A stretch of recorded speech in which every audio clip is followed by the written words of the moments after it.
Everybody, this is Draw Norman, and you found my video because you want to know how to be a good single father. Yeah, you want to know how to be a good single father. So, with that being said, I might have went over this before, but it's all about sacrifice. If you're not willing to sacrifice, then you can't be a good person to your kids. You can't be the person they need you to be, and they're not supposed to know what you need.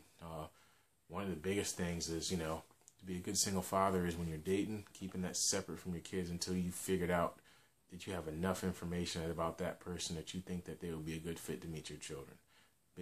That's my number one thing with anybody, and I feel like the state doesn't.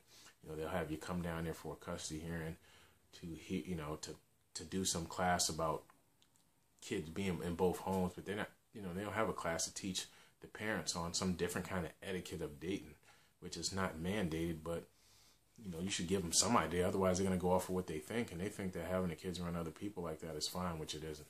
So when you want to be a good single father, you monitor the type, the people that you bring around yourself. Never mind your children. If they make it through that first filter, then you're the first filter. You're their filter.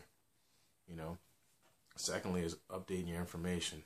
Basically, you should always have the attitude of you are trying to learn and get better so that you can give them better. If you're just the same person, then they'll be just like you and be influenced by the world. Everything you give them at home is what they have to combat against what the world is telling them. Maybe what they're hearing at the other house. If maybe, their mom's a stand-up person, it just didn't work out. Maybe it was just mutual. Maybe it was you. Maybe it was her. What if she isn't? What if she's not one of those people? Maybe she's not stand-up. Maybe she wasn't raised the way you were. Everything you're teaching them is combating what they're learning there and what they're learning in the world. And they're still going to make decisions, but you are prepping them to make the best decisions available. So, when it comes to how to be a good single father, those are some of those things, teaching your kids, spending time with them and teaching them things that they can learn, that they need to learn. Biggest thing for me teaching my kids now is about having a positive mental attitude. Things are always going to go wrong, but how do you react to it? So it's my job to be the leader and make sure that anything that happens, I'm reacting in a way where they're seeing me preach do the same things I'm preaching to them. And I even ask my kids sometimes, say, hey, am I doing something that I tell you guys not to do? Am I doing it? And if so, I'm giving you the pass to tell me about it. Just be respectful about it. This is how you should say it. Hey, Dad, you told me not to do this, and you're doing this, and you told me to let you know. And that's the type of relationship I have with my kids because, we make mistakes. And I don't want them to see anybody as being in an ivory tower. I can't tell them not to put their feet on the couch, and I'm putting my feet on the couch because I'm a grown-up. Because then that's all they're going to do when they get older. So that's not how you lead people. So to be a good single father, you have to be a good leader. You have to be a good manager. You have to be a good selector of talent, which is going to be your future counterpart. And it's all easier said than done. But as long as you want to make the sacrifice, the fact that you're looking up this video and you really want to know how to be a good single father, that just means that you are a good single father. You just have to believe that within yourself, and that's what you have to tell yourself every day. No matter what mistakes you make, you're learning. 9 times out of 10, I would say that most people don't plan their kids. I know I didn't plan mine, and I rolled with it as it came, but I know I don't want to do that again. I do want to have another child, but I want to make sure that it's done what seems to be the right way. But in the meantime, I'm going to keep rolling with what I got, and I'm always trying to find a better way. So that's my advice to you is to find a better way. And like I mentioned before, being around the right folks. If you're around the right people, it means the difference in the world. Being by yourself doesn't always help. And I had to learn the hard way. I spent a lot of time on myself to stay away from the negative people. But then if I don't know what I don't know, how could I advance myself? And if I can, it's not going to be nowhere near as fast as if I'm dealing with the right folks. So I was lucky enough to be in the right place at the right time. A lot of bad things didn't happen to me over the last 2 years. No fault of anybody else's, but they happened. And I took it as a challenge for greatness. I took it as a challenge of there's something good that's going to happen, and good things have happened. And now the type of people that I'm around, when I tell folks, they're like, wow, you around that person? I'm like, well, yeah, I used to feel that way until I got around them and seen they're just like everybody else. And all they want to know is if you're willing to work. If you're willing to go to work, then they're like, all right, cool.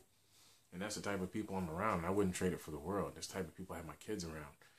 So if you're interested in being around the right people so you can make it to where you're trying to go, and as a single father, you're realizing that 40 hours a week is not going to do it. And even if it is, it's just like, why, you have to show up. Wouldn't it be cool? Because I did this for 2 years now. I used to get up every morning.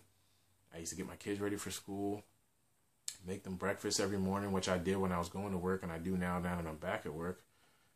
Make them breakfast every morning. They make them lunch. Be there to pick them up off the bus. Have that time to spend with them instead of getting off for rush hour and being home about 5, 6 o'clock. And, if you're a good parent, you're putting your kids to bed on time. That's for daggone sure. 5, 6 o'clock, my kids are in bed by 8, sometimes 8:30 at the latest. That's not a lot of time. But when you're home at 3:30 and they're getting off the bus at 3:30, you got that time from then and then. You got homework time, recreation time. If we're playing sports at some time, we go, they got all that time. It doesn't beat it. It really doesn't beat it. And I'm about to get back out of the job because I miss it. I wasn't in position, but after this past weekend, I just took a trip to Vegas. And the type of people I was hanging around out there wasn't for going out and gambling. It was really to learn something new, and I did. I'm going to be back out of work here soon. It was already the plan, and they just accelerated my plan. So if you're interested in being around the right folks, being around other single dads who are out here making it, and, no joke, we're just straight up legit. And I just love the people that I'm around. You should definitely click that link below, see what it is that we're doing. And I'd love to meet you. I'd love to talk to you. And as a single father, we already have a bond. And we just need to be around other people that'll strengthen it and let us know that we're doing the right thing. Let us know that, it does get hard. But at the end of the day, man, it's all about those kids. And I'll put everything on my back. I'll put everything on my back. And I'm sure you'll do the same because you're watching this video. So nonetheless, I hope you have a good day. And I look forward to talking to some of you all in person. Definitely click that link and we'll talk soon. Have a good one.